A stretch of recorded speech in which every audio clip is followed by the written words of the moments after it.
The presenting sponsor of Moontower Soccer is FVF Law. To find out what makes FVF a different kind of injury law firm, you can visit fvf.law.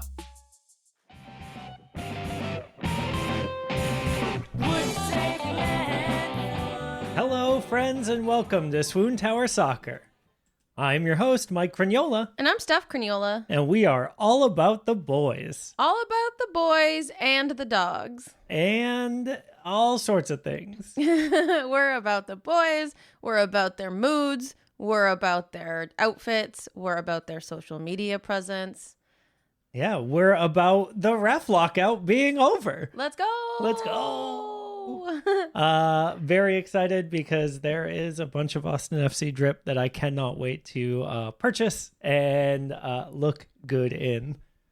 But here we go. Steph, this week we are going to start the show off with the Swoontower opponent preview. We were so lucky to get Steve Davis on the call with us to talk about our neighbors to the north. All right. Today, we are joined by Steve Davis. Steve Davis writes the Texas 11 Substack. That's texasxi.substack.com. He is the FC Dallas broadcast analyst, and he's also a nonprofit director at goalpleasantgrove.com. Steve, thank you so much for taking the time to talk to us today. All good, guys. Appreciate you asking me on. Yeah, we were looking through the FC Dallas media roster, and one of the things that jumped out is that you're a dog lover. Here on Swoontower Soccer, we are gigantic dog fans, so that puts you at the top of our list. Kimbo, come here. Come here. You got a special dog appearance. Kimbo, speak. Speak. Speak. There you go. Yeah, there it is. So, Steve, something you might not know about Swoontower is every week that we have a home match here in Austin, Austin Pets Alive does an adoptable dog of the match. And so we interview that dog for our audio-only podcast. Your dog is not the first and will not be the last dog on this show. That's awesome. I love that. Yeah, we love dogs. It's just can't get away from your brand, right? But we're really excited to have you here. Thank you. We're really excited to have you here to talk about our upcoming match. If you're all listening to this on Friday when it's released tomorrow. So we look forward to having this chat, just kind of getting a little bit of insight on your inside experience with FC Dallas, maybe versus some of the national coverage. So just starting right there, we see from that national view that Dallas has a strong academy that unfortunately or fortunately keep selling players. We've got a lot of depth of historical importance in FCD. We see them play possession style. We see their history and their legacy with their academy players. So how does some of that translate inside the club versus that national view? Well, it's interesting, guys, that you say, fortunately or unfortunately. I guess there are some different ways to look at it, but I think it's I think it's amazing. I think it's great. And I think it's the way that the league should work. I think it's the way the developmental system in this country should work. If there aren't academies producing top end talent, then there aren't players like let's just look at Dallas. Then there isn't a Weston McKennie going into another level into Europe. There isn't Ricardo Pepi going into another level in Europe. Tanner Tessman. You go on. Chris Richards came through the Dallas Developmental Academy. So those players go on. Sometimes they immediately go to a higher level, to the highest level. They all can't be on the Alphonso Davies track, but sometimes a guy like Chris Richards goes into the Bayern system, plays in the Bayern reserves, and then he moves around a little bit. And now Chris Richards is a member, of course, of Crystal Palace in the Premier League, maybe the best league, probably the best league in the world. So I don't see that as any kind of a bad thing. There's something to be said for you'd like for some of these guys to maybe contribute something to the club on their way out. You look at a guy you look at Weston McKennie or a guy like Chris Richards. They left before they ever played a professional game. But then you look at a Brian Reynolds who had a good season or season and a half before he went on to Europe, or Ricardo Pepi, who I'm sorry to say came down one of the matches, and he and Jesus Ferreira sort of did a number on Austin, one of Luchi Gonzalez's last games. That was a 5-2 or 5-3 shootout back in 2021. So we remember. Yeah, for I a know, long I know. time. For a long time, Yeah, Ricardo Pepi was the leading scorer in Q2 Stadium. So yeah, right. it'll be a long Did time did before did score a before we couple forget did him. score a couple of important national team goals. For sure. What was that? Jamaica, they're at Q2, and about two falls ago. So Yeah, anyway, we'll take all of those. so and then you mentioned you had a lot in that question, Stephanie, but hopefully that answered some of those questions at least. No, I think it's cool to get that insight because you see this academy legacy, and I feel like there has to be some bit of, ooh, I really wish they just like were able to contribute to the first team like a little bit before they go, and having those players cycle through without doing a little stop on the first team before they go is such an important thing. But I don't know if it translates to a lot of folks who are at just that like baseline MLS level. They don't have that understanding or that knowledge that FCD Academy is cranking out all of these absolute superstars. So that's kind of where the unfortunately came in of like, is it for just like straightforward MLS viewers? Don't you wish there was like a little bit more hype for FCD? And I don't know if that clearly like the legacy for y'all is enough to keep you going. So I think that's a really great attitude to have personally. I just wasn't sure. No, I think no, it's a really good point. But I think what happens, Austin started their professional soccer journey, or at least in Major League Soccer. I know there's professional soccer there before. They started their MLS journey a little bit later. But I think what happens is as you move the timeline along, fans sort of start to understand that it's not just contributing to the first team that can create points of pride. Weston McKennie never played a professional game for FC Dallas, but you better damn sure believe that when Weston McKennie, is out there CONCACAFing it up, or sort of being that quiet, sort of sneaky instigator against Mexico, there is a point of pride for FC Dallas fans because they understand, hey, that kid's got Texas in him. He grew up around here. He came through the FC Dallas Academy, and it's going to be the same thing with Austin. In a few years, when as the academy gets going and produces more talent, some players like a Paxton Pomykal in Dallas are going to funnel into the first team and be big contributors. Jesus Ferreira, who knows if he'll go to Europe or not? Maybe he wants to, maybe he doesn't. But as of now, I mean, he's like the third all-time leading scorer already, maybe fourth, something like that for FC Dallas. So you're going to get those points of pride. But even the guys that don't necessarily make a big contribution, he's still he's going to come back one day during the summer, and he's going to be around the team, and he's going to he's going to be somebody that everybody recognizes as coming through your academy. And then when he goes over there and plays, on Saturday mornings, your fans there are going to get on the boards and say, hey, don't forget so and so is playing, at 9:00 this morning on ESPN2. So it can really work both ways. Yeah, I really love that attitude. That's, I think, great. Yeah. You started to talk a little bit about players that are currently at FC Dallas right now. And I would love to dig into that a little bit because it feels like in the off season, right, there were a lot of additions to the team, and certainly down here in 35, south of y'all, I was pretty nervous about what this team was going to look like this year as, competition for Copa Tejas.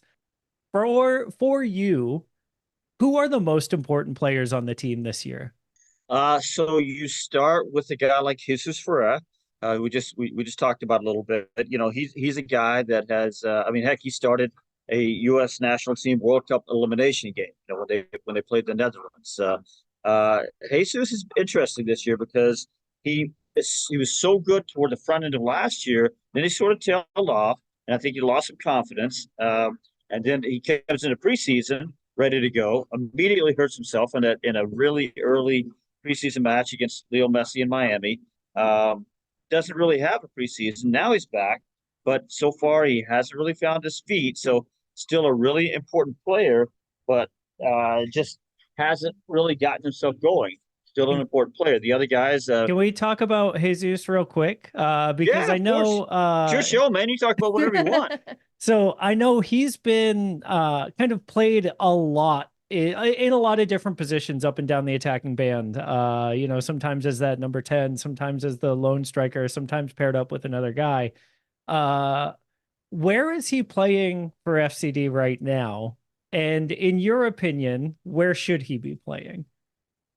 Well, it's a good question because as you talk about Jesus Ferreira, what happens is it becomes an academic discussion about where a player with his particular skill set is best utilized. The real life discussion sort of more revolves around a lot of different things, man. There's a lot more nuance to that discussion because it revolves around, is Jesus confident? Who is playing around him? What is the game state? What does the match look like? Because Jesus tends to freelance a lot. It's the competitive nature of him. So what happens is that, let's say he starts as the high striker. Last year, FC Dallas played 4-3-3. He's the high striker, but he wants to drop in. He wants to drop in and play as more of a false nine. Well, FC Dallas play 4-3-3. I don't know that, in their system, they really had a false nine, but he's going to do it anyway because that's just his inclination as a player. Now, if Dallas is struggling in the build out, what's going to happen? Jesus is going to drop further back. So now he's going to, let's say Dallas is building with what they call 4-2. That means 4 in the back, outside backs go a little high, center backs behind them, two midfielders. Well, if Dallas is struggling to build out in 4-2, then he's going to drop in. He wants to be the extra midfielder there. So it's going to be building out of 4-3. So now he's there. Later on, if Dallas is having a little trouble finding Jesus, he gets frustrated. Maybe they need a goal. So now he wants to stay high. But what he likes to do now is drift wide and play make from wide areas. So all of this is to say, it's a very long answer. The TLDR is that he sort of freelances depending on what he thinks the game needs. That's okay. But maybe better is, can he fit a little bit more tightly within a system? Because any system will work as long as everybody's pulling in the same direction. Well, now all of a sudden, if Jesus is off, he's a good playmaker from the right side. He is this one great, like from that 20, from about 20, 25 yards out, right side, about that Nick Lima area where he was so good at hitting a ball from there last year for you guys. He hits a great ball from there, so he wants to find that pocket. Well, okay, but if he's supposed to be playing striker, well, he can hit that ball all day, but there's no striker in there, right? Yeah. So anyway, the point is, I think his best position to sort of circle all the way around and answer your question is probably as an off striker. He's probably more like the way Sebastian Driussi plays. Later arriving runs, play near the striker, but not so much high striker, not so much in the hole as a traditional number 10, but somewhere right in between, a lot like Driussi does, making late runs, finding space between the lines, things like that. So that's probably his best position. You get into the question of, does Nico Estevez, the FC Dallas manager, does he then want to form an entire system around a guy and his strengths and weaknesses, a guy who, by the way, may get sold in the summer. So there's a lot of moving parts to that question. And just to be very honest with you guys, I'm not sure that Nico Estevez and his coaching staff have quite solved the riddle just yet. That relatable. I hear you. Yeah. I've seen the Austin games this year. Yep. I hear you. Yep. So I guess on top of him, let's get back into some of the other key playmakers that you're keeping an eye on. Yeah, so Petar Musa, it's Petar. He's Croatian. He was bought this winter, $10 million, reported transfer fee. It's a lot of money in FC Dallas bucks. FC Dallas is not a team that tends to spend a lot that way, so that's big money. Um, coming out of the Portuguese league, where he did score a lot of goals, but mostly off the bench. Having watched him a lot in training, he's a big, strong guy, and he has good feet. But he only has one goal so far, and the chemistry just hasn't developed between he and Ferreira, or between he and really anybody else along the front line. I think you have to give those things a little bit of time, but he's definitely a guy who has to come good this year for FC Dallas. Behind him, Asier Iatamendi. Unfortunately, I don't know if you guys have heard this, but the word early was that he would probably be playing in this match. Doesn't look like he is now. They're targeting. He's missed a couple of games. They're targeting next week now as a return. But Iata has a lot of high level experience from La Liga in Spain. He plays nominally as a six, so as a holding midfielder. But he's a guy who is very comfortable receiving balls in traffic. Dallas is a possession team, so you've got to have those holding midfielders comfortable, wanting the ball even when things are tight around them, even when pressure's coming 360 degrees. They have to be willing to step into those places and receive the ball in there, and then can play out of it. Very good about breaking lines with passes. He's got this reverse pass, if you know what that is, where you've got your hips sort of turned to the right, and then you hit a ball back to the left. It's sort of soccer's version of a no look. He's got that club in his bag. And then just real quick, the other two people, the key guys you keep your eye on, NKOSI TAFARI, and it is NKOSI, not NKOSI, as too many announcers are going to try to tell you. NKOSI TAFARI, I think if he's not an elite defender in the league, he's very, very close to it. He just had his first national team call up. In fact, when the team was down in San Antonio, near you guys, and then right behind him, Martin Paz, Dutch goalkeeper. I really think that Martin is one of the best shot stoppers in the league. As he gets into positions outside his six, I think that's where he needs to work on his game just a little bit, when to managing his penalty area and when to come out into areas outside the 6-yard box, and how aggressive. He's very aggressive. How aggressive he wants to be. Maybe sometimes he's a little too aggressive and moving out of those areas, but inside the six, inside the goal area, an elite shot stopper. Yeah, I was surprised to learn how young Martin is. That he's not quite 26 yet is wild. Like, for how good he is already. We've been pretty blessed here in Austin with Brad Stuver in goal for us, and like knowing that Martin is 6 years younger than Brad makes me a little sad. But the truth is, guys, I don't know how long Martin is around here. He and his supermodel Instagram famous wife or girlfriend, I guess, they love Dallas. They really have indoctrinated themselves into Dallas culture. They moved, Frisco is, the stadium's in Frisco out in the suburbs, but they moved downtown right by right by American Airlines Center, the arena where the Mavericks and the Dallas Stars play. But I know that Martin probably has ambitions to get back into Europe. I think he's great in Major League Soccer. I think he can stay here for as long as he likes. But my feeling is that at some point he'd probably like to, move back into Europe. So you never know how long you guys might have to be dealing with him. It may be a long time, but it may not be. I do want to kind of pull out just for a second. Is NKOSI TAFARI as rad as we think he is? I mean, this house he's a great player. Yeah. If we could choose any player from any MLS team to like yoink, it would be NKOSI.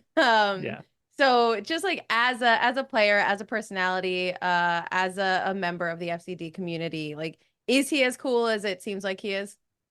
Okay, first of all, I'm gonna have to look up yoink.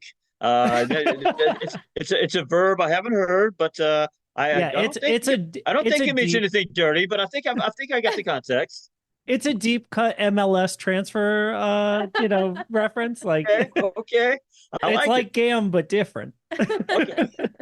It's like you like some Gam, okay. Hey man, NKOSI he's a good dude. I think I do think he's just as I said an elite talent. I think he really took another level last year. But he is an intense fellow. He is, and I do not mean that in any pejorative way. But as get to know people, Martin Paz, for instance, we just talked about him. He's going to come over every time the broadcast crew gets to. We watch training on the Friday before, and most journalists don't get to do that. It's sort of but unspoken thing. We get a look at the lineup and things like that, knowing that we're not going to talk about it until the actual game broadcast. But Martin Paz is always going to come over and give us a fist bump, ask how we're doing, whatever. And Kosi he's gonna go past this. He's gonna give us one of the, I know your audience can't see me do it. It's a little head, just a little head bump. Head nod. Little head nod. And he's locked in.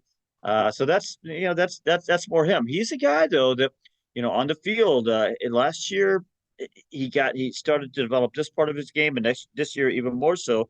He's the guy that's going to get into some players. He's going to if they're not in the right place, he's going to tell them that's not where you're supposed to be. And he's the guy that's supposed to that's if a guy isn't marking touch tight, he's going to say that's not good enough. And honestly, he could probably even do a little bit more of it. And he's got the look, and he's got the aura about him that he can be intimidating that way. So yes, absolutely. He's got the style, he's got the swagger. So if along with that, when you marry that with the intensity, now does that up the rad factor or down the rad factor? I don't know. Personally, for me, ups the rad. Like seeing that or hearing about that level of like focus and intensity. I think that being able to do both, being able to be a style icon and a personality, and also when it's time to focus, like really locking in there, that's such a cool piece to get to know. Well, the background there is I think it was 2 years ago, coaches sort of got through to him that he was maybe just being honest, and if he was here, I would say this, and he would probably agree. I think you might have been a little too far aligned to the style side. There's a cool factor to being a professional athlete. Maybe you're not, a baseball player making, $4 million a year, but being a professional soccer player making 400,000 a year. Hey man, that ain't bad, Right. And I think he was enjoying that, and I think they finally got through to him and told him, look, man, you're a good player. You want to be a good player, great. You're a good player. You're already there. You want to be a great player. You want to be elite in this league. You're gonna have to rebalance a little bit here. A little bit less style, a little bit more digging into what it means to be a professional soccer player. And I think NKOSI embraced that. And it showed last year on the field when he was clearly FC Dallas's best defender. He got the national team call up, and I think it just keeps going that direction. So again, maybe that reduces his rad factor in one way. That he's not as he's not going to identify quite as much as a style icon. Maybe it's not as much about the Instagram. Maybe it's more about being a professional soccer player, but it's just a rebalance, I think. And I think he's done a pretty good job of it. Yeah. Staying a little bit zoomed out, what do you think are the keys to success for the team right now, kind of overall? Well, Mike, that's a good question. I think that that answer has probably changed in a month, because I think coming into the season, everybody looked at the FCD roster and said, well, they are missing a couple of players. Alan Velasco, he's a sort of a left-sided playmaking winger. He comes inside a lot. He's going to be out for the season, probably out for the entire season. On the right side, Giovanni Jesus. He's a right outside back or right wing back. And everybody thought, okay, well, he's out for most of the season as well.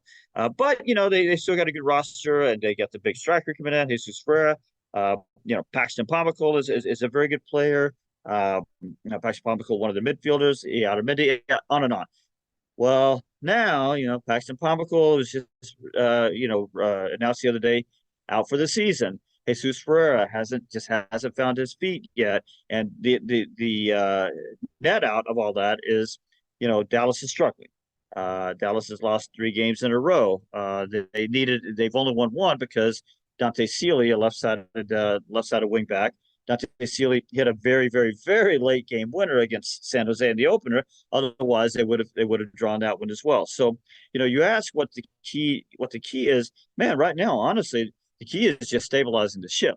Because it's sort of adrift at sea right now. What happened in 2022 and 23? Nicolas Tevez comes in, looks at the team, looks at what he has, and says, "We're going to be a possession team." He came from the Greg Berhalter school. He was with the national team. We're going to be a possession team. We're going to keep the ball a lot. We're going to look to, keep the ball and sort of move the ball around to dislodge defenders and then try to find the gaps from there. But also, what he sort of built the team around for those 2 years was we're going to pay a lot of attention to where we are when we have the ball with regard to what if we lose the ball now, what they call rest defense. So he wants, so he's very big about we need guys, in these, if you divide the field up horizontally into 5 zones, we've got to have guys in every zone. We've got to pay a lot of attention to where we are in case we lose the ball. Transition defending.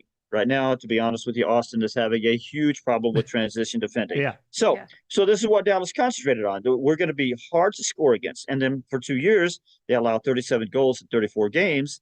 That's a really good defensive mark, among the best in the league. You're going to be in a lot of games. So Dallas wins a lot of 2-1 games, some 1-0s, not that many, a lot of 2-1s. So they shorten the game. They win close 2-1. They score enough to win a lot of games 2-1. Well, this year that's not happening. They're trying to score more goals. They changed the system. They went from a 4-3-3 team to a 3-4-2-1 team.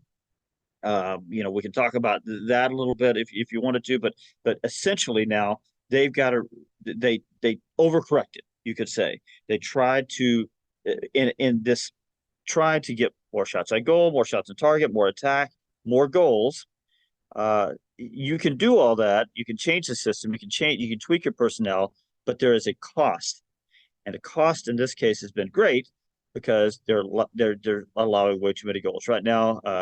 They're allowing 2 goals a game.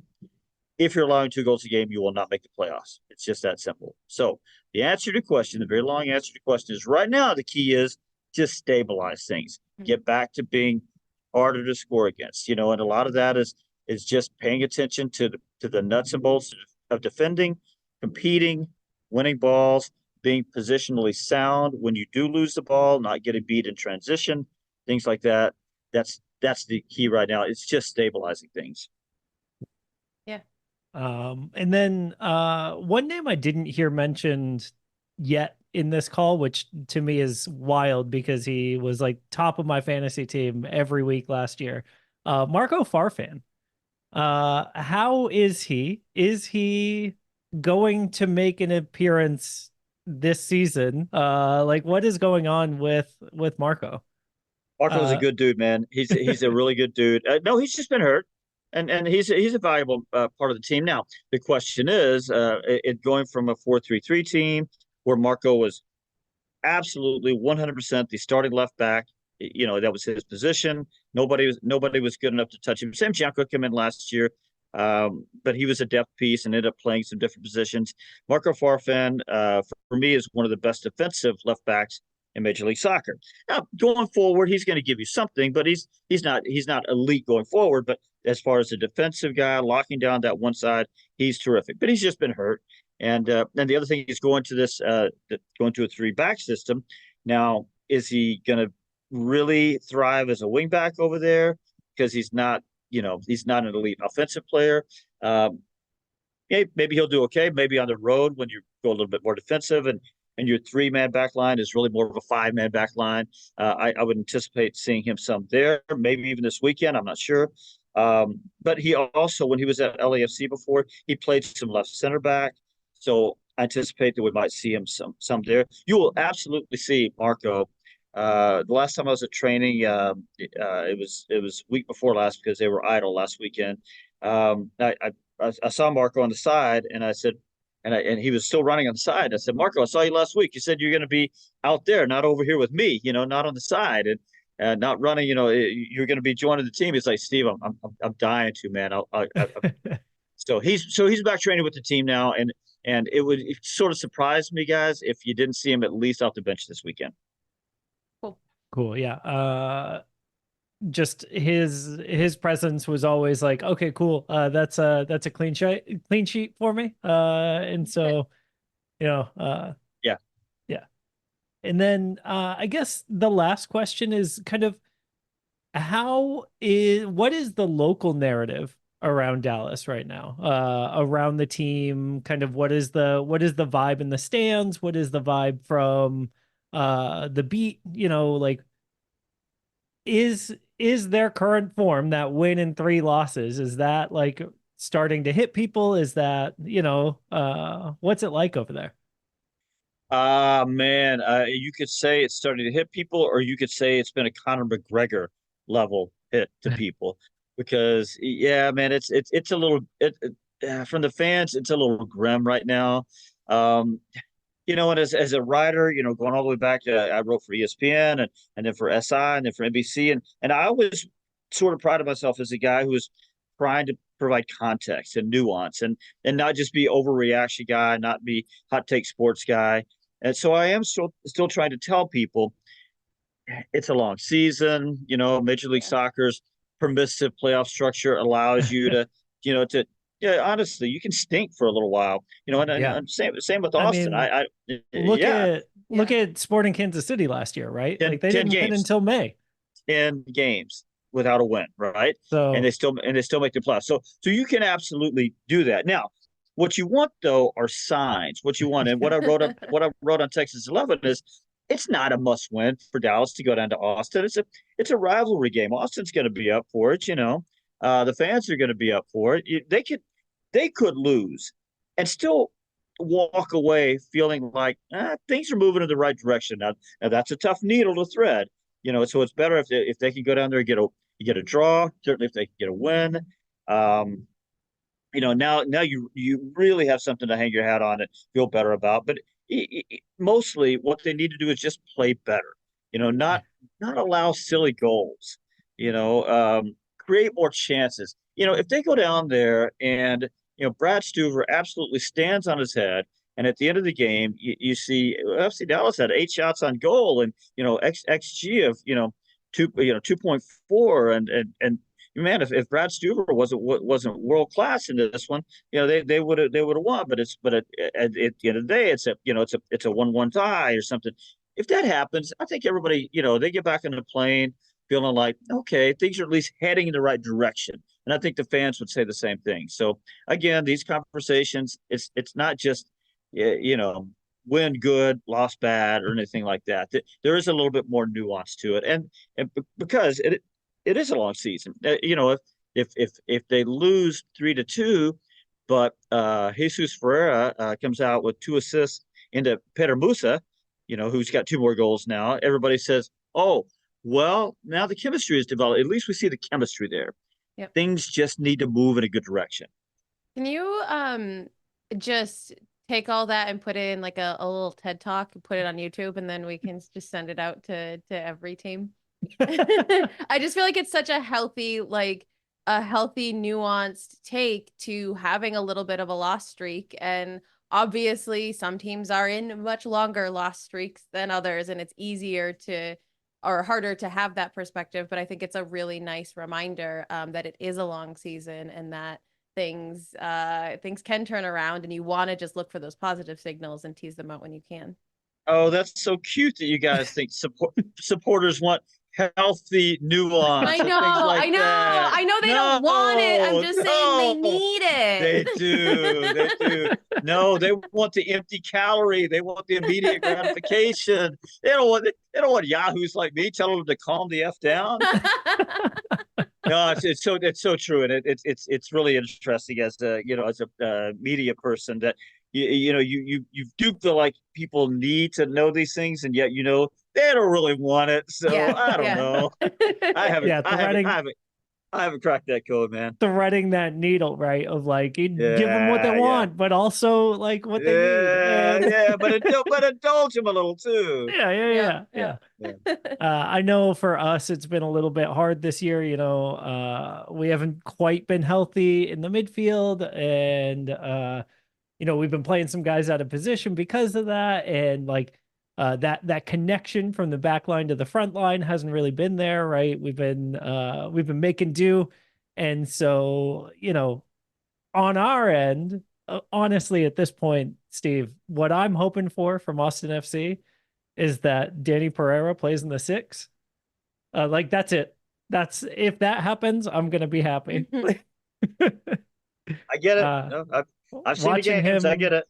yeah, watching him play up front here for us so far this year has not been what we had hoped for, and so tactically, I think having that release valve of Danny to dribble out of pressure has been immensely valuable for us.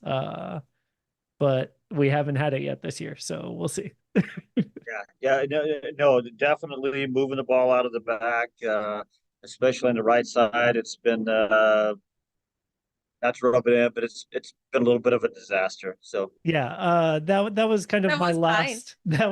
last question is who's playing on the left, like the left wing for Dallas, and please tell me it's someone who doesn't want to press. Um, uh, I don't honestly know. Like tomorrow, usually I'd be going to training, and I would know. I wouldn't be able to tell you, but I would know Yeah. honestly. Knowing that Dallas had the extra week to train, and I haven't talked to Nico about what he might be doing different tactically. Personnel wise, I don't know. I would suspect that a team that's lost 3 games in a row, you're going to see some changes. You can't just kind of keep rolling the back, right? So if it's Dante Sealy, I can tell you that he loves. He's a left-sided guy who wants to cut in on his right foot. He's not a guy who really loves to get it, dribble down to the end line and get the cross in. He really wants to come inside a lot, try to combine. He loves taking on guys one-on-one. So I can tell you about that. But honestly, if your right-sided defender, I'm not sure who it's going to be, but if it's Gallagher, whoever it is back there, you guys have really had trouble defending that back post from that side. So Dallas might look at that tactically and say, no, we just need a guy on the left side who's just going to attack the back post. Try to create from the right, attack the back post because that's really been a trouble area for you guys from what I can see. And also build it. And you're right, building out of that side. Hyder Obrian, he's been playing on the right for you guys mostly, I think, and Hyder does some good things, but building out isn't one of them. His choices coming out of the back, aren't good. So I think what Orlando did a pretty good job of last time was shading you guys to that side, making you play out of the right side where you weren't as strong. You got Matt Hedges playing on the left. He's a better passer than Heinz Ike was on the right center back side. And then again with Gallagher and with O'Brien, I think Orlando just said, nope, we're just going to make him go to that side and then nick the ball and get him in transition. And man, it worked. So. Yeah, we will certainly be looking to see that doesn't happen this weekend here at Q2. Well, it's not your job. That's Josh's job. No, I mean, as fans, right? We will be hoping. Yeah, we don't want to see right. what we saw last weekend. Yeah. And certainly not at home. 100%. Certainly not at home. I think the fans in our stadium deserve better. And so hopefully the team comes out with a different look as well. Because to your point, can't keep doing the same thing and expecting no change. Definition of insanity, right? Cool. Steve, thank you so much for taking the time out of your week to sit with us. I really valued the insight that you have in Dallas as well as Austin. So it's been great to hear your perspective on the team and what we can look forward to tomorrow. Yeah. Well, I appreciate it, guys. I love. By the way, I love that Austin has a team. I will just. I'll try not to bust my arm, pat myself on the back here, but all those years, I was telling everybody that Austin has this counterculture feel, just like Portland. A soccer team would rock there, and everybody would. Steve, it's Longhorn country. They're not gonna. A soccer team won't work here. Pro sports are never gonna work here. Man, whatever. I love that you guys have it. I love that you guys have a team. Q2 is an awesome place, man. I love watching games there. It's got a really, even though it's about the same size as I've been to most of the MLS stadiums, it's the same size as most of them, but it has a big feel. It's because of the roof structure, the way the little some areas of the subroof to keep the sound in. Man, it's got a big feel. I love your games there. So man, continue good luck down there. I do hope Boston sort of gets it together this year. Awesome. Yeah, us too. And any plug that you want to make for yourself here, now's the time to do it before we sign off. Man, just if you want to know a little bit more about FC Dallas, it's Substack, Texas 11. The 11, as Stephanie knows now, is XI. It's Roman numeral Texas 11. Otherwise, on Twitter, I'm Steve Davis 90. Perfect. Some people can't figure that out either. It's 90 minutes, 90-minute game. I wasn't Is that born 90 spelled out in Roman numerals too? Yeah. I wouldn't even know how to do that. That goes too high. I was not born in 1990. Some people look at my picture and like, no, that doesn't add up. Amazing. Well, thank you so much. Thanks, guys. Hopefully we'll connect up next time you're in Austin. Sounds good, guys. You guys look after yourselves. It was a really cool conversation to get to have with Steve. So thank you so much to him for coming on and giving us his time. Hopefully y'all are enjoying this segment. I feel like I'm learning a lot, and I am going into our matches with a lot more nuanced understanding of our opponent. So I think it's been really cool for me. We're going to keep doing it for me. But if you like it too, let us know. Yeah. One of the things that for me, it reminds me of is the fact that like they're also coming in with a plan, right? The other team, the bad guys. And so like sometimes when we don't do what our plan is, maybe it's because the bad guys are doing what their plan is. So just straight up calling our opponents the bad guys from here on out. Yeah. Next interview, we'll start with, hey, what does it feel like to be the bad guys? Yeah, we'll see how that works out. All right. Do you want to get into our regular show? We're covering our matchup with Philadelphia Union and also Orlando. We're not going to talk much about Orlando. So why not? Let's get to the Philly match. We started off with an adorable match, Scott. We got to interview Rustin. Oh, Rustin is incredible. What a sweet angel. So good at sitting. Yes. And eating treats. Yes. I'm also good at those things for what it's worth. Unfortunately, same. Let's hear from Rustin now. All right, Rustin. Hi, how are you? Easy question to start off. We've got a couple others for you. Yeah, Rustin, I wanted to know, are you more of a front seat or a back seat kind of dog? Good answer. Okay, Rustin, you are so well trained. I want to know if you have any training tips for the boys on the pitch. Great answer. Okay, Rustin, can we get a listos verde? Thank you. Boy. Oh, thank you, Rustin. I'm going to give him a billion treats. Yeah, 20,000 belly rubs out of 10. Just Perfect. so sweet. Ugh. That's our match, Scott, segment for this cycle, but I'm going to tease that we have something very exciting coming up the next time you hear us. And if you listened to this segment last time, you will have a clue of what that is. I said I wanted something, and we're getting it. Yeah, Steph has officially bullied the... That's unfair. I asked nicely. Yeah. It was a charm offensive. Yeah. Speaking of charm offensive, it's time to talk about fit checks.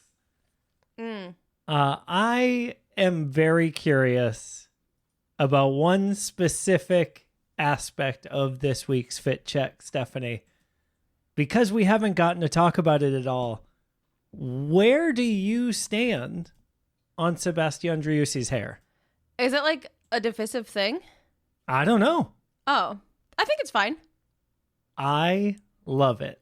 I'm excited for it to get into a little bun on the top of his head. Ooh, we'll talk when we get there. You think that's where he's going? I kind of wish it was curlier. You know, like let some of that natural curl come out. I don't know if he has natural curl, but like I think that when I see like longer tops of hair and it's a little curly. Sure. I kind of want it to become like a full-on pompadour. Like I want him like to Richard go... Blaise? You want her to be Richard Blaise? No. I want him to be like a rockabilly guy. Phil West of the Verde All Day Substack was talking about like if Sebastian Driussi wore a leather jacket and like cool guy sunglasses, right? And started a rockabilly look. Okay. That'd be pretty good. I have to let you know, I like viscerally reacted to that because every time I hear Pompadour, all I can think about is Pompadour, the short-lived Matt Lucas nightmare Vehicle? fuel.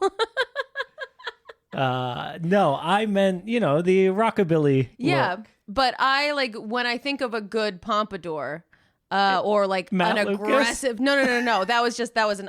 I took a beat. Rid Matt Lucas from my brain. And then I was thinking about Richard Blaise, who is much more pleasant to think about. Sure, fair. And he's got hair. He makes choices. And I can say that as a man with a mohawk, a full-grown man with a mohawk. Listen, I am super into Sebastian Driussi's hair. I think it's like in that emo like no, you would like it. Yeah, that emo vibe, right? Like he could easily comb it down over the front of his eyes and like listen to My Chemical Romance. Yeah, I think that's why I'm like, it's fine. Because I want him to do something with it. Sure. So, make a choice. Yeah, make a big choice and stick it out. Got it. What were some of your takeaways from this week's Fit Checks?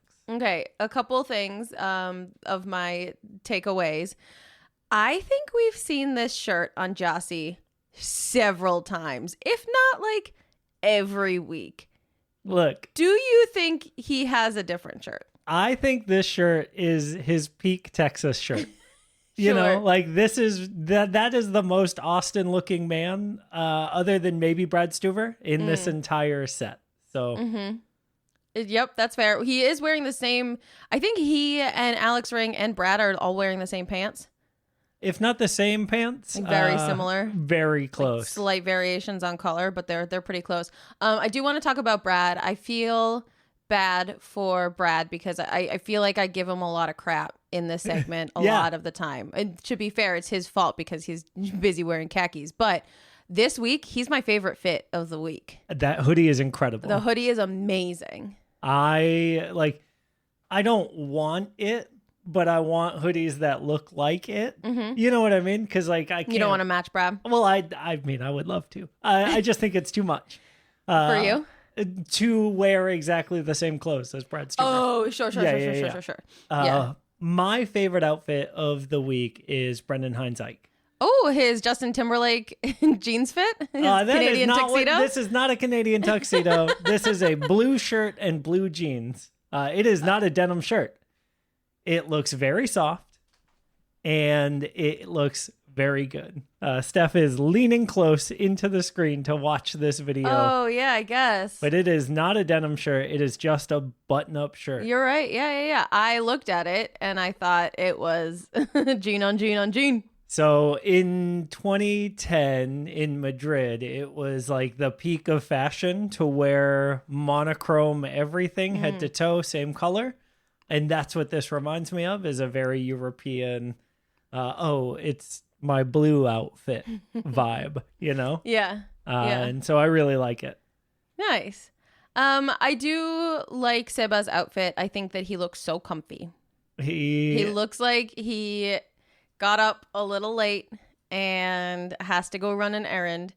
and he's keeping his comfy clothes on. Yeah, I was going to ask if you thought he was playing too many video games with Guilherme Biru, because both of them looking like they just woke up, you know? Yeah, but see, I like Biru's because A, it's all black, and I think that anything, if you're black on black on black, like looks clean, and B, also looks comfy. I love a comfy look. Yeah, I think it's time we talk about the real winner of this Swoontower cycle, though. Is it I did want to, before we dive into that, I do want to call out our friend Jessica Luther doing the real work to keep asking the hard questions. Yes. Commenting on this Austin FC fit check post with what's in the bags. What's in the bags? What's in the bags, Jessica? Thank you, because we all need to know. That's the question everybody's got. Everybody. Everyone wants to know Austin FC. What's in the bags? What's in the bags? Yes, the real winner of this week is Jimmy time. Jimmy. Like, let's be for real here. Man. Best fit check in Austin FC history on a team with Julio Cascante. It's impressive and accurate. Yeah. Yeah. It's amazing. It's wonderful. So this is his fit from the Austin FC 2 Open Cup match last week. And it is this, like, it's blue pants. It's his red velvet loafers. It's this light blue matching tunic with purple and black accents. It is stunning. It is gorgeous. It is telling that I shared it to my story and he liked my story 20 minutes before the game started. Maybe 15. It was pretty close to kickoff. I will say his hair is also on point in this. It's got the stripes on the side. Like, it's a very clean cut, very new. Dude came dressed to play. Mm-hmm. And we can't always say that about our second team boys. So no, our second team boys need to do take some notes. Some work. Take notes on what Jimmy's doing and do exactly that. Okay. I want to get into our Philadelphia match moods. Yeah. The thing that jumped out to me the most was Diego Rubio's whole vibe. Mm-hmm. He was feisty. Yeah, that man, I think my match moods contributions here are mostly going to be talking about Diego Rubio this season if he keeps it up. Yeah, but also Owen Wolf. Yeah. Like, was it Julio who had to step in between Wolf and someone from Philly? Like, there were a few almost fights that night. Yeah. And I really loved it. I love when they get up in each other's business. I think a lot of that, though, comes from a player like Diego who, like, is not afraid immediately at kickoff to start running his mouth. And then as soon as he scores, as soon as he's done kissing Hector's little head, which we will get to in the Selly ratings, he's talking smack again. Yeah. He's looking at Philly and, like, running his mouth while the lights are still green in the stadium. Like, that man does not take a minute off from wellhousing, and I am here for it. I am also very, very much here for it. The other match mood that I had was that Driussi came back. It was, it was good to see him on the field again. Yeah. I think the only other thing that I wanted to call out a little bit is during the first half of the match, there was a lot of arms coming from Biru. Like, there was a lot happening. I don't know if it was coming from frustration or being in position or someone else being out of position, like whatever it was, but like he's super, super vocal on the pitch, and we haven't seen that a lot from a lot of our players. Like, we'll see it sometimes from Brad in little moments out of the back, but like he was doing a lot of talking. And like I don't, it's not a comment on whether it's good or bad or the play style, but like seeing someone like communicate over and over and over through the whole thing, I thought was an interesting dynamic that we just haven't seen before. So again, like you good or bad, like take your pick, but I just thought it was fun to watch. Yeah. This is from the Orlando match. But I do think that Biru is starting to play a little bit more freely and kind of express himself a little bit more, which is like, oh, you so mean fun. Because he had a scorpion kick right out of the goal? I mean, there's no one else who would do that in the history of Austin FC who would try that at the goal line. I mean, because it's psychotic. It was awesome. Yes. But also just generally he plays with so much flair already. You know, I know I have waxed poetic to you on multiple occasions about how he trapped the ball down with his shin guard and like just all these things that a Brazilian player won't think twice about doing that we haven't had before. And it's so fun and exciting. Yeah. So, it's those little moments of like joy on the field right now that are kind of keeping me going. Yeah, agreed. The other moment of joy that I wanted to chat about is the kids are back. You know, the Philly game was 2 weeks ago. It was the first time I've seen some of our players' kids coming on back out, doing cartwheels, trying to score goals. It's just that really wholesome, beautiful reminder of, you know, their families being there. And also, I was going to say, not the best kid, though.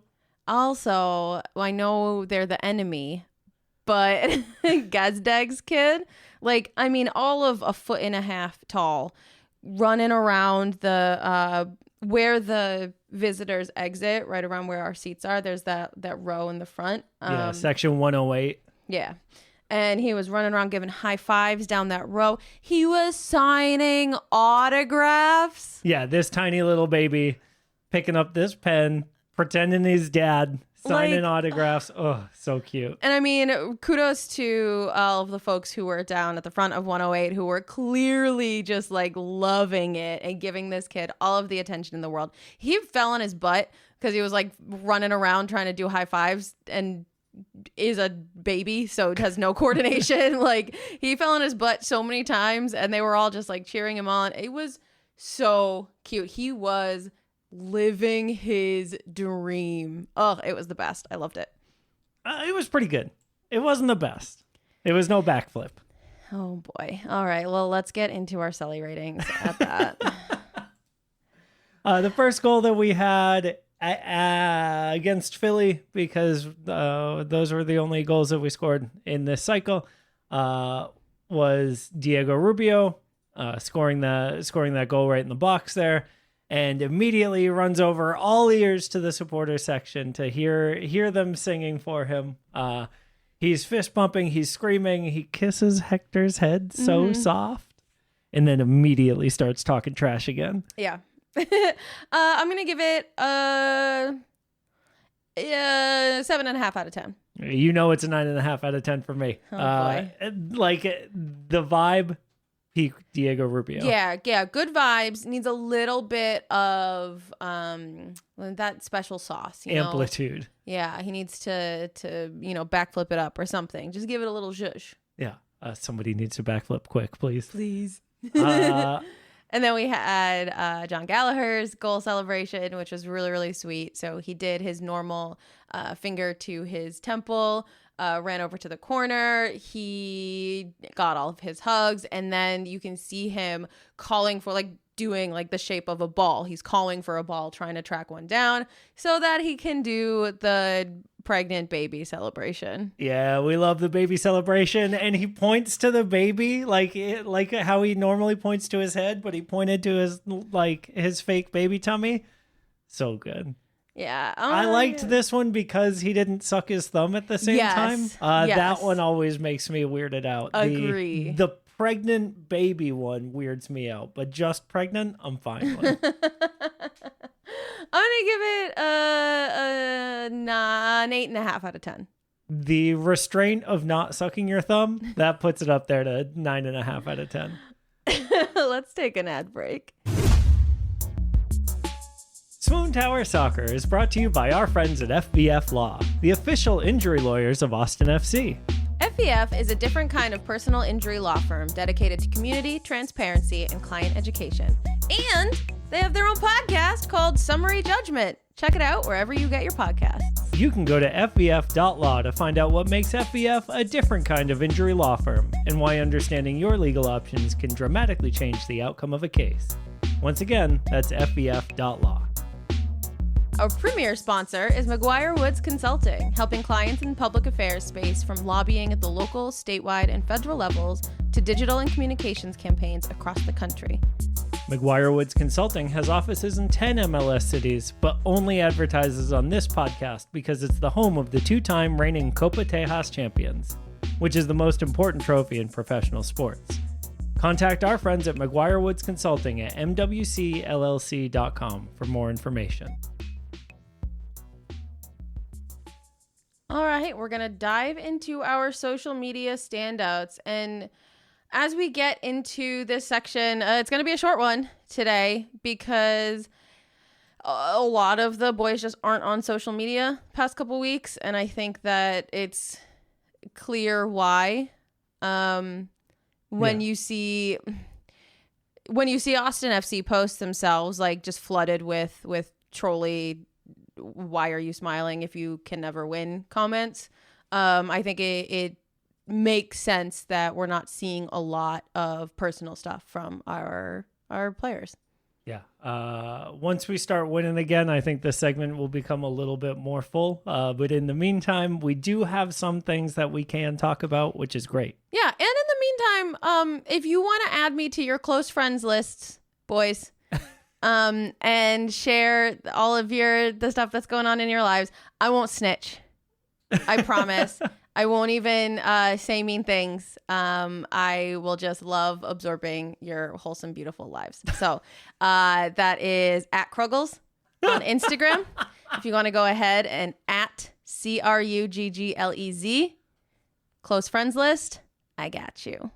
Oh boy. Okay. We're going to talk about first, we teased it at the top that the ref strike is now over. We are actually going to get, well, I guess it wasn't a strike. It was a lockout, right? But the boycott of the league is also over, which is great because 77% of the refs union voted to ratify the tentative agreement. So we're actually going to get real referees back. Yeah, so we can yell at them. Yeah. We can yell at them for being bad and not for being scabs. Yeah. Just regular ref heckling. Yeah. So that'll be really great. I'm super looking forward to that. You know what else I'm super looking forward to? What? Every time it's just, there was a bad transition, but it's Julio. Julio got a start for Costa Rica, and they won just this past week. So I know that we were missing him, but I'm really excited to see him flourish, and it was nice. Yeah, I really loved watching his wife's stories about that match and seeing her and his son in the stadium, in the stands, getting to watch Julio start for the national team. That must be so cool and so special, and just really happy for them. Yeah. I'm also happy for Danny. Yeah. Playing with Venezuela last week as well. Yeah, I got to play against Italy. That's pretty big. And then he got the start in the second match. So that's really exciting and really cool. Yeah. And it's nice to see, again, that progression. He is doing well enough that he's proving himself there and getting the start, and looking at just his focus and his journey this season personally, from what he's shared. I'm excited to hopefully see some of that fire come back to Austin. Yeah. Speaking of being back in Austin and progressing, CJ and Steph in Cleveland were at school. This is a really sweet post that Austin FC shared out. CJ and Steph in Cleveland stopped by St. Elmo Elementary School, and they got to high five down the halls and chat with the kids and be just... Good boys. Good boys. That's all I wanted to say. But it looks like they had a little assembly, and I really love getting to see our boys out in the community and being inspirations for kids. Yeah, that is one of the things that I think our club does a really good job of, is being connected to the community. And so anytime that our players or the organization is doing those things, I think it's really important to call out how right those moves are, right? Yeah. That's what makes us the best club in the history of the world. Yeah. I also wanted to call out a lot of the comments in this post are about Steph in Cleveland from folks in Seattle about how much they miss him, and they're, excited to see him doing things like this, and how lucky Austin is to have him. So I thought that was nice too, because we see a lot of cutting off players as soon as they leave. But if a player like that makes a mark and folks are still following them after they've left your club, I think that speaks to the kind of person that he is. So yeah, we're lucky to have him. Yep. All right, Steph, I think that's everything. The only question I have for you is, who's the man of your jersey? It's a great question. Thank you. The man of my jersey this week is not just because he's a fashion icon in this one singular moment of time, not just because he has saved this club over and over and over and over and over, but because he's a really great guy. And again, someone who Austin is so lucky to have. We've got a lot of Laundry Project fundraising and donation drives happening right now, and seeing him so committed to his community and so committed to his club and doing such a good job at both, it's Brad Stuber. Get you a man in your jersey who can do both, folks. Honestly, we would be in trouble without him. Emotionally and pointsily. Yep. All right, well, we'll see you in 2 weeks. We love you. Goodbye.